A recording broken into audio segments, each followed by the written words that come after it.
Well, at least the first quarters have been fun.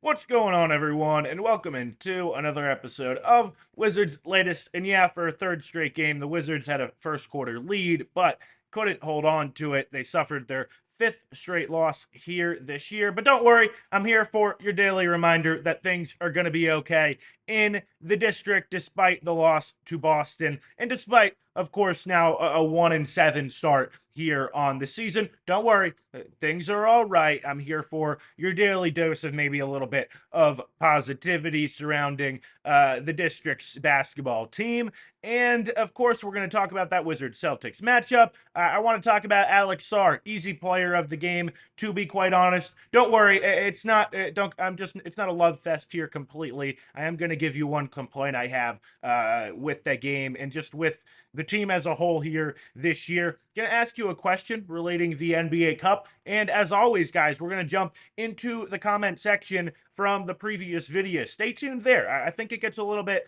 interesting, maybe a little bit spicy here today. I think we're going to have time to get through just about all of your comments from that most recent video. Again, thanks for tuning in. Let me know your thoughts just on that segment. Hope you're enjoying it. Hope it's just something, you guys feel like you're, getting your voice heard here on the page with. Would you love to know any thoughts there? Is that something you'd like me to kind of lean into and really make, fully the back half of the video? Let me know. Again, any thoughts down in that comment section, any thoughts you have from the Celtics matchup, about the Wizards matchups moving forward. Of course, again, NBA Cup action coming up. And of course, or on, today's video. Make sure you hit those like and subscribe buttons, and I'll stop yapping and get into it here today. Let's chat about that Celtics game. And again, Wizards getting off to a nice start, have the lead after the first quarter, but we've seen this story now a few games in a row, right? 37-26 after the first, 136-107, the final score against Boston. And here is just my frustration, and I think especially watching last night's game with the roster here and the team this year. And especially now that, I mean, Bub isn't even, and this isn't really a criticism against Bub because he's not even in the starting lineup right now as the starting point guard moving forward. And that kind of leads me to, again, there's just no really just organization offensively. And when you just need things to get settled down and set up and maybe get into something, it just doesn't really happen. And that's why you see those, first quarter leads just kind of evaporate in a hurry. And, all of a sudden Boston is running away with things. Now, I will say again, and again, here, my daily dose, of positivity surrounding the team. And this isn't unintentional. It's an intentional thing with the roster and how it's built. When you went into the year, at least for me, I looked at two kind of big gaps in the roster. For me, one was big man depth, and the other one was lack of a true point guard. We were kind of wondering if Bub Carrington was going to fill that role and, be that lead guard. I would actually say the way Marvin Bagley has played early on this year has answered one of those questions. I mean, he's provided plenty of big man depth coming off the bench for Alex Sarr. The way Sarr is playing, and with Bagley, kind of, supplementing him. I mean, been a really good 1-2 punch, to be quite honest, from what I've seen for the most part. But with the point guard position, again, I think it's kind of just one of those things that they were kind of okay with going into the year. Hey, let's just see if, maybe Bub will figure it out, maybe not. And if it doesn't work out, well, we don't really want to give this roster and this offense too much organization anyway, because clearly there's young guys with some obvious talent here. Alex Sarr, Keyshawn George, I mean, flashing that big time early on in the year. That's not a criticism at any of the other guys on the roster. I would just say those have been probably the most impressive two players so far on this young season. Clearly there's young talent here. That young talent isn't just going to roll over and not want to compete, not want to get after it. They don't want to lose games. And I kind of think it was one of those things where they looked at things and go, if we give this roster too much organization, we might just too much, a guy that actually sets things up and balances us and calms us down and can kind of distribute the basketball. One of the things I'm going to talk about in the comment section and talked about a little bit yesterday as well is my frustration with the way Trey Johnson has been used and maybe his lack of usage, to be quite honest. And it would be a thing where, as Brian Keefe could go to your point guard, hey, let's just get Trey a couple touches here the next couple times down the court. I'm just watching Boston, really, and I'm not saying we should go after Peyton Pritchard or anything like that. That's not the point I'm making, or even if he would be the perfect guy for the role. But I'm watching a guy like that can, again, set things up, kind of settle you offensively, and also obviously has the ability to heat up with, his outside shot. I mean, that would just be so helpful for the roster. But again, we understand the draft pick conversation for next year. And this front office thinks that losing that draft pick, and I frankly, I can't, adding Darren Peterson or adding a Cam Boozer, AJ DeBonsa, you can't tell me, I mean, one of those players doesn't probably put you in a much better place moving forward. Again, I know players don't always pan out. We have a guy on our roster, Marvin Bagley, that was looked at as a can't miss prospect and hasn't really been that, although he's carving out a career for himself. But I mean, again, you think about, Peterson and Trey Johnson as your future backcourt.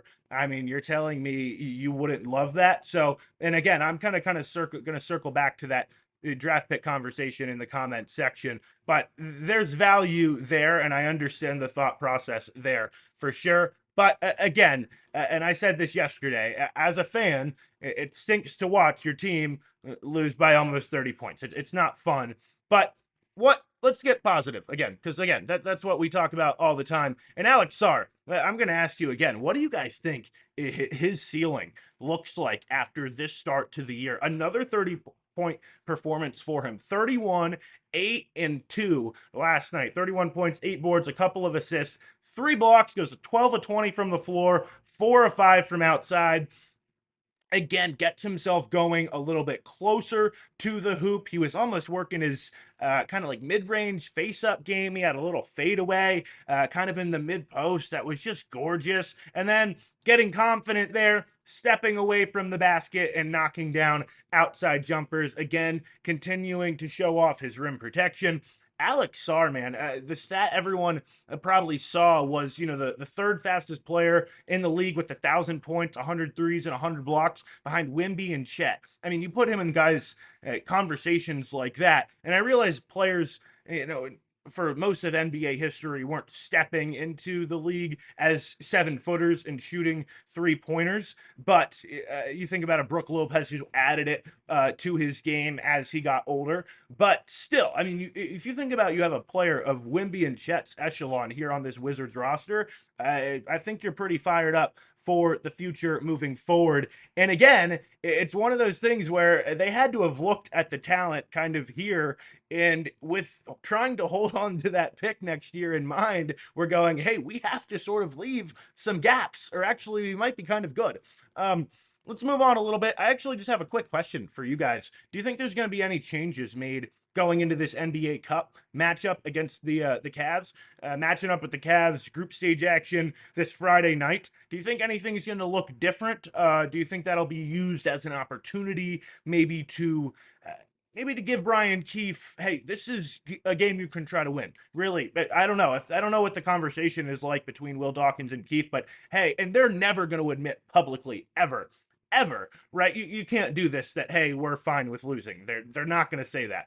But I wonder if maybe he gives them some more runway in terms of the rotations. For instance, you see Keyshawn George and Alex Sarr kind of yapping it up, chatting it up last night against Boston while the lead balloons up to 30 points. And then all of a sudden, once the game is completely out of hand, Sarr and Keyshawn are back out there. And you know what I mean? I wonder if maybe you don't see things like that going into this NBA Cup. Let me know your thoughts there.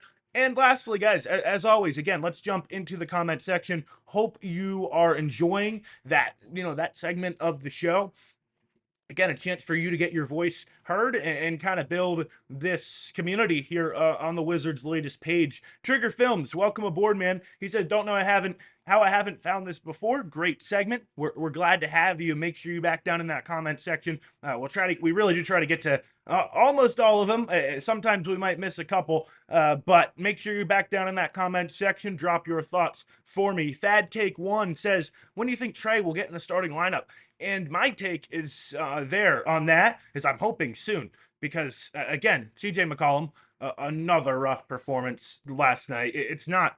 My hope was to get some trade value back for CJ going into this year, and right now you're not getting anything back for him. You're just waiting for that deal to expire, to be quite honest. And so my hope is, if that's going to be the case, hey, play Trey, play the young fella. I'm kind of sick of him seeing fall out of just kind of the focal point of the offense. I mean, let's look at the numbers from last night: 7 points, 1 assist, a board, 2 of 5 from the floor, 1 of 2 from three. It just doesn't seem like he's super involved right now. I felt like last night you could tell he's on the court. I mean, he played 24 minutes. I mean, that's kind of a cardio stat line, frankly. And he's just not super involved. He's not really a focus. Run him off some screens, run him off some, picks, give him a dribble handoff. I would love to see him freed up in that regard. It doesn't even have to be from three. I think he could be.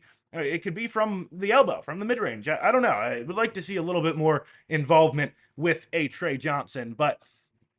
Moving on in the comment section, and again, a ton of great stuff here. Really stay tuned for kind of this final comment coming up. But thank you for explaining the situation to the fans. A lot of fans don't get it. There's no way the front office is going to risk losing that draft pick. That comes from District Gentleman. He also has some issues with the point guard situation. Says, could you imagine a prime wall on this team? Well, don't get me started, man. What? Don't. Again, I'm not sitting here saying I love watching the Wizards lose. It's not fun to me, but I get what they're trying to do. Dispo, my man, back down in that comment section. Thanks for tuning in. Bilal dropping a career high against the Celtics. That didn't happen. Bilal had 1 point, went 0 for 5. I know you're a Bilal, big Bilal fan. I will say I'm not going to blame him. I'll give him a pass there, to be quite honest. And I'm not an I mean, he's sitting right there on my shoulder. I'm definitely not an anti-Bilal guy. But it was a rough night as a whole. And I mean, if you look at some of the other numbers in that box score, it doesn't look great. I mean, Keyshawn, 9 points, 3 of 9. CJ McCollum went 1 of 10. Really only Sar. I mean, Justin Kimpenny had another good night, 12 points, 4 of 4. We kind of wonder where he was to start off the year. But outside of him and Sar, I mean, it's a rough go. Marvin Bagley, he played well. 5 of 6 from the floor, 11 points. So just when you look at those box scores, I'm not going to hold that a whole bunch, a ton against Bilal, but it does lead me to a bigger point. And Leon Chitums says, I think you're right about the future. That's not against a knock against Bilal, but he's the type of player that might get traded, down the line when you have some decisions to make. And this team is going to have decisions to make coming up soon. Again, you're going to have to decide. I know Sar and Keyshawn are in year 2 and Bilal's a year ahead of them. And Whitmore, I would say right now isn't quite in this conversation. I was excited about him. He had a nice opening night, but it hasn't looked awesome from him so far. But him and Bilal, of course, in that extension talk, both in year 3. Again, you're going to have decisions to make about who you really want to keep and who you want to build around, and which players are going to be your young core of the future. Because when you have such a stockpile of young 22-year-olds, they can't all stay forever, to be quite honest. And that's why we've heard Will Dawkins saying going into this year, hey, I want to see separation. I want to see who is going to stand out on this roster. And so far, I think we've seen some of that. Live Ride 59, big Darren Peterson fan, and he drops his support there. I might take again. Imagine a Trey in DP backcourt. That would be pretty exciting. Last comment, and really probably the best one here of the day. And Ade Smith says, you guys over here are delusional to think that tanking is great. Maybe I shouldn't say best. Maybe I should say juiciest, spiciest. To think that taking is great for these young players, you'll have to be bonkers. Would you want your children playing for a no-good team? I don't think so. The Wizards never needed to tank in the past because they were bad over multiple years, and yet they're still bad. The Mavs didn't need to tank, and Flag got Flag in the lottery anyway because it's rigged. So unless the league gives you the number 1 pick, their willingness to tank becomes frivolous. Okay, so a lot to unpack there. Uh, First of all, I got to push back on something. Again, and you've probably heard me and kind of know where I'm going with this. Not getting Boozer, Devansa, or Peterson in next year's draft class, to me, there's certainly some value there. So I think not holding on to, or keeping that pick is definitely something that can benefit the team moving forward. Second thing, in the past, the team has not tried really to tank. That's not what it has. That's kind of been one of the criticisms of the past regimes, that they haven't gone all in and it's trying to be at the bottom of the league, and yet they still have been bad. So now the team is just leaning, the thing is, they've been bad, but not bad enough to get, the guy, of course. And now the team is really, because of decisions made in the past, is in a situation where they have to decide, okay, should we go all in and try to be a play-in team here this year? Or should we just accept our fate and say, if we have to hold on to that pick, we need to be at the bottom of the league, and this is what we need to do to get there. Now, my one thing that I'll agree with you with, and agree with you on, I guess I should say, is that I wonder about the development of the players moving forward. And I wonder what the conversations with, and it's kind of why I posed that NBA Cup question. What is the conversation like with Alex Sarr and Keyshawn George? Like, they're not stupid. They have to realize what's going on. And what are you telling them as a coaching staff about how you're approaching things? That's what I'm really curious to know. And again, it's one of those things that we really aren't going to find out, because they can't say publicly that this is what they're doing. They can be vague and say there's no real expectations this year, but they can't say they don't want to win games. But again, Alex Sarr with another awesome offensive and defensive performance. That's kind of going to be my positive takeaway for today. Of course, we'll keep you posted with all Wizards action and coverage moving forward. Make sure you've hit those like and subscribe buttons if you've gotten this far already and haven't done so yet. I appreciate you being consistently down in that comment section, and thanks for watching another episode of Wizards Latest.